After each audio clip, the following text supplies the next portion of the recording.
As you probably know, the Hebrew Bible, known as the Old Testament by Christians, was mainly written in Hebrew, the language of the ancient Hebrews.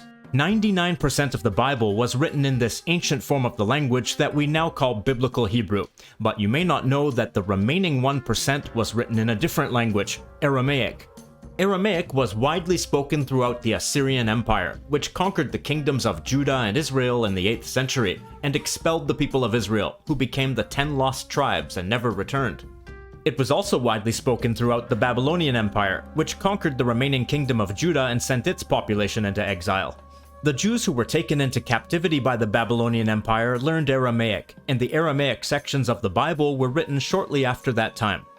There have been many stages of the Aramaic language with distinct features, but the Aramaic of the Bible is based on Imperial Aramaic, the lingua franca of much of the Middle East during Assyrian and Babylonian times, and an official language of the Achaemenid Empire, after it annexed the Babylonian Empire in 539 BCE. Aramaic gradually replaced Hebrew as the common language spoken by Jews in the ancient Middle East, and a tremendous amount of Jewish religious literature has been written in Aramaic. While they are distinct languages with many differences, Aramaic and Hebrew are closely related, and you could even say sister languages. They both belong to the northwest branch of the Semitic language family, though Hebrew belongs to the Canaanite sub-branch, along with Phoenician, while Aramaic forms its own sub-branch. In the Hebrew Bible and other Jewish writings, they are both written in the same square script, which is a variation of the Aramaic script, which was developed by Jews after the Babylonian exile. The original Hebrew script was different and is now referred to as the Paleo-Hebrew script, and was essentially identical to the Phoenician script. In printed Bible texts, both languages use the same system of vowel markings, which were added to the original text centuries later by Jewish scribes known as the Masoretes. Both languages have the same system of word formation, word roots usually consisting of 3 consonants, which are added into templates, patterns of affixes and vowels which add meaning to the root. For example, Biblical Hebrew, shilton, and Biblical Aramaic, shalton, nouns which mean power, sovereignty, or dominion. They both have the root shin, lamed, tet. But around those 3 root consonants are vowels and a suffix that form the word. Another example, the verb form echtov and echtuv, which usually means I write or I will write, since this is the imperfect conjugation. There are 3 root consonants, kaf, tau, beth, and around those consonants are the first-person singular suffix, vowel markings, and a dot known as a dagesh inside the second root consonant to indicate that it's pronounced as a stop rather than as a fricative, t rather than th. You can see that the templates often differ somewhat between the 2 languages, but the system works the same way. This is characteristically Semitic, and is how Arabic works as well. The 2 words we just looked at are very similar in either language. In general, a lot of words in Biblical Aramaic and Biblical Hebrew are cognates, equivalent words of the same origin. Some words are exactly the same. The word for house is bayith in both languages. The word for eye, ayin. The word for stone, even. The word for wisdom, chokhmah, the word for lion, aryeh, and so on. But in many other cases, the words are almost the same but slightly different. The word for hand in Biblical Hebrew is yad. In Biblical Aramaic, it's yad. Almost the same, but the vowel is slightly different. Though in modern Hebrew, these 2 vowel markings are pronounced the same. The word for head in Biblical Hebrew is rosh. In Biblical Aramaic, it's resh. Sometimes there are recurring differences because of historical developments in either language. Biblical Hebrew is a Canaanite language, which underwent the Canaanite vowel shift, in which long A-class vowels shifted to O-class vowels. In other words, A shifted to O. For example, the word for good in Biblical Hebrew is tov, while in Biblical Aramaic it's tov. The word for no in Biblical Hebrew it's lo, while in Biblical Aramaic it's law. The word for peace in Biblical Hebrew it's shalom, while in Biblical Aramaic it's shalom. There are also recurring differences between certain consonants, because earlier Semitic consonants developed differently in either language. Words that have shin, pronounced sh, in Biblical Hebrew sometimes have tau, pronounced t or th in Biblical Aramaic. For example, the word for snow, Hebrew shelech, and Aramaic tlach. The word for 3, Hebrew shalosh, and Aramaic tloth. Words that have zayin, pronounced z in Biblical Hebrew, sometimes have daleth, pronounced d or the in Biblical Aramaic. For example, the word for gold, in Hebrew, zahav, and Aramaic, dahav. The word for beard, in Hebrew, zaqan, and Aramaic, daqan. Words that have saldi, pronounced so, in Biblical Hebrew, sometimes have plet, pronounced to, in Biblical Aramaic. For example, the word for summer, in Hebrew, qais, and in Aramaic, qayit. Other words that have saldi in Biblical Hebrew sometimes have ayin in Biblical Aramaic. For example, the word for earth, in Hebrew, eres, and in Aramaic, ara. And it also has an alternate form, arak, with the letter qaf. Being aware of these corresponding sounds can help you identify cognates in the other language. The personal pronouns in either language are similar, but most are somewhat different. For example, the word for I in Hebrew is ani, or anochi, while in Aramaic it's ana. The word for we in Hebrew is anahnu, while in Aramaic it's anahna, and so on. The prepositions of both languages are mostly the same and work in the same way. The word for to or for is l in both languages, l'Daniel, for Daniel. The word for in or with is b in both languages, b'chochmah, with wisdom. The word for like or as is k in both languages, and so on.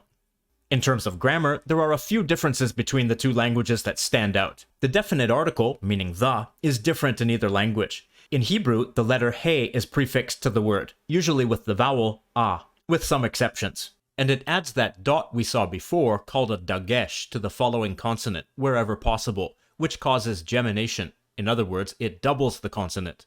Hashamayim means the heavens or the sky. In Aramaic, the letter aleph, with the vowel a before it, is suffixed to the noun. In other words, it comes at the end of the noun, shmaya.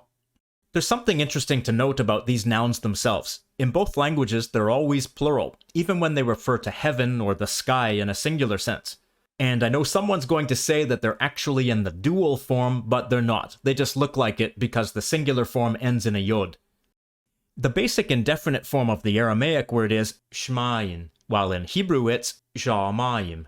The regular masculine plural in Hebrew is im, while in Aramaic it's in. The regular feminine plural in Hebrew is oth, while in Aramaic it's on. The Hebrew word for gift is matana, and its plural is matanoth. The Aramaic word is matna, and its plural is matnan. Dual forms differ in the same way that masculine plural nouns do. Earlier we saw the Hebrew noun yad, meaning hand. It has the dual form yadayim. The Aramaic word has the dual form yadayin. The way of expressing existence is different. In Hebrew, the particle yesh indicates existence. It means there is or there are. In Biblical Aramaic, a different word, ithai, is used. For example, Daniel 2:28 contains the phrase, ithai elah bishmaya, there's a God in heaven. Word for word, there is a God in heaven the. An equivalent Hebrew sentence might be, yesh Eloah bashamayim. Word for word, there is a God in the heaven. Note that in Aramaic, the normal word for God is Elah, while in Hebrew, the usual word is Elohim, the plural form of Eloah. But here I used Eloah because the sense is a singular God that hasn't been specified yet. To show a lack of existence in Aramaic, you add the negation particle la before ithai. For example, Daniel 2:10 contains this string of words, la ithai anosh, there is no man. In Hebrew, you use a different word in place of yesh, ein enosh, or en ish. In Hebrew, ein is also used to negate sentences, especially with pronominal suffixes. In the context of Isaiah 1:15 means, I will not hear. Word for word, it's not I hear participle form.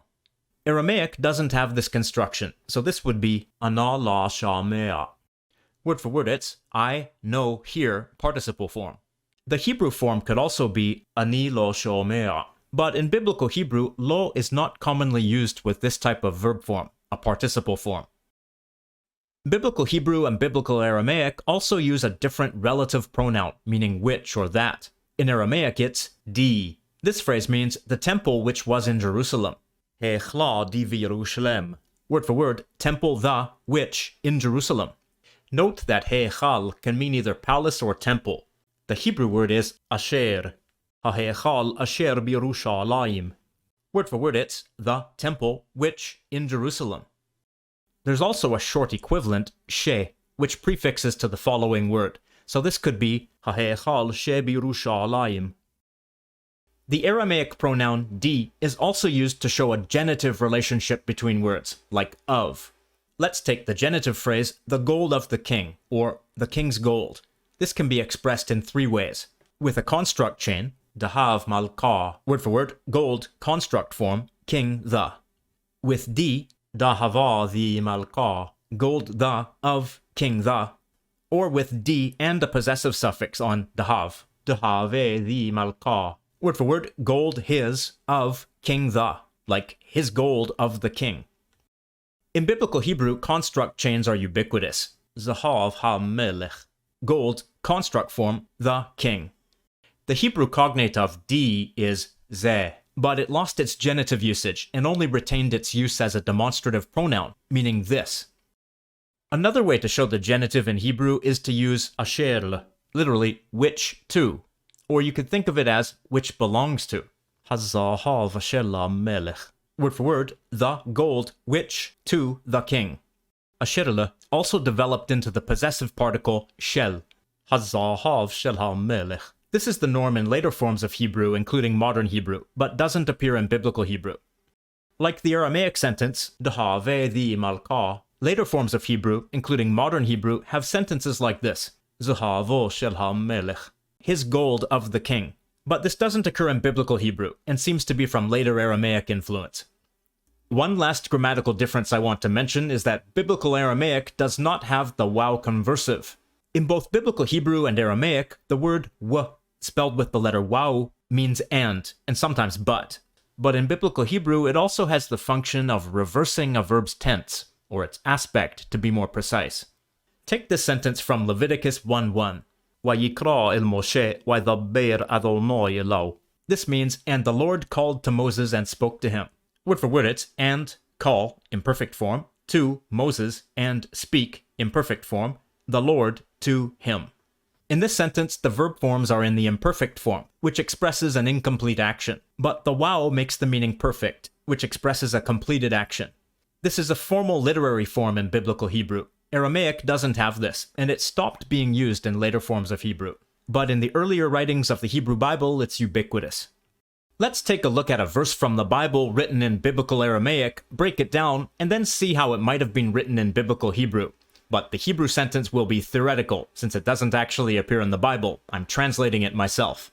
The verse is Jeremiah 10:11. The whole book of Jeremiah is written in Biblical Hebrew, except for this one verse. Thus shall you say to them, the gods, who did not make the heavens and the earth, shall perish from the earth and from under these heavens. In Aramaic, Kidna temrun lahom, Illahaya dishmaya wa arqa la'avazu, yevazu me'ara, umintahoth shmaya ille. In Biblical Hebrew, Kotomru lahem, ha'elohim asher hashamayim wa ha'aris lu'asu, yovdu min ha'aris umitahath hashamayim ha'ille. In Biblical Aramaic, kithna means like this, or thus, while in Biblical Hebrew it's ko. Next, we see two equivalent verb forms meaning you shall say, in Biblical Aramaic, te'emrun, and in Biblical Hebrew, tomru. Both are the second-person plural imperfect form of the verb root, aleph mem resh, meaning to say. They both have the same second-person prefix, t, but with a different vowel, and they have a similar plural suffix, but the Aramaic one ends in a nun.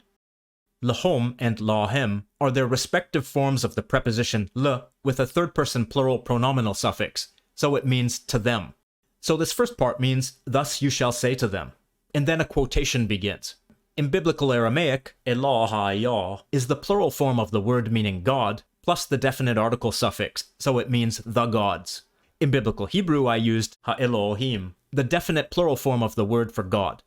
Remember that in Hebrew it can refer to God in the singular, meaning the God of the Hebrews, or gods in general, which is what it refers to here.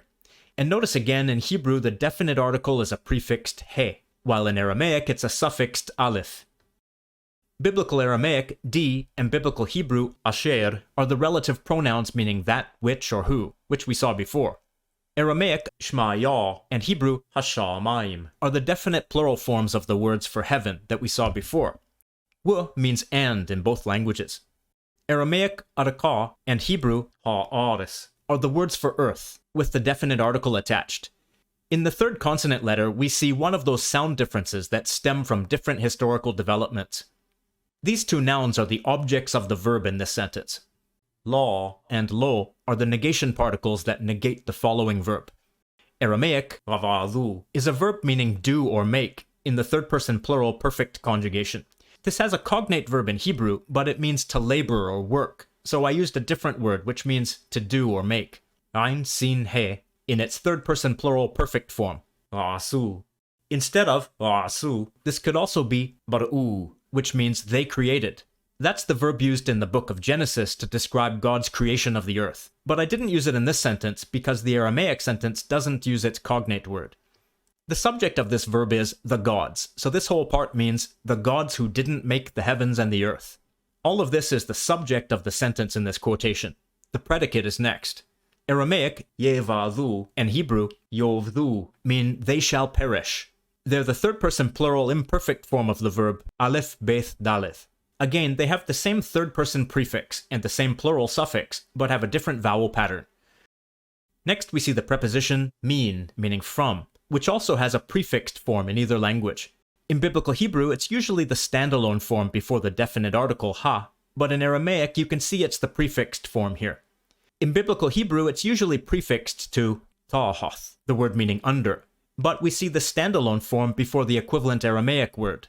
These nouns here mean the earth, but notice that the Aramaic one is different from before. This word occurs in two different variant forms, in which the third consonant is different. They're both equivalent to sodi in Biblical Hebrew. Again, we have the words for heaven or heavens, followed by the masculine plural demonstrative pronoun, elle and ha'elle, meaning these. So together, these words mean these heavens. Notice that in Hebrew it has the definite article to make it agree with the noun, while in Aramaic it doesn't.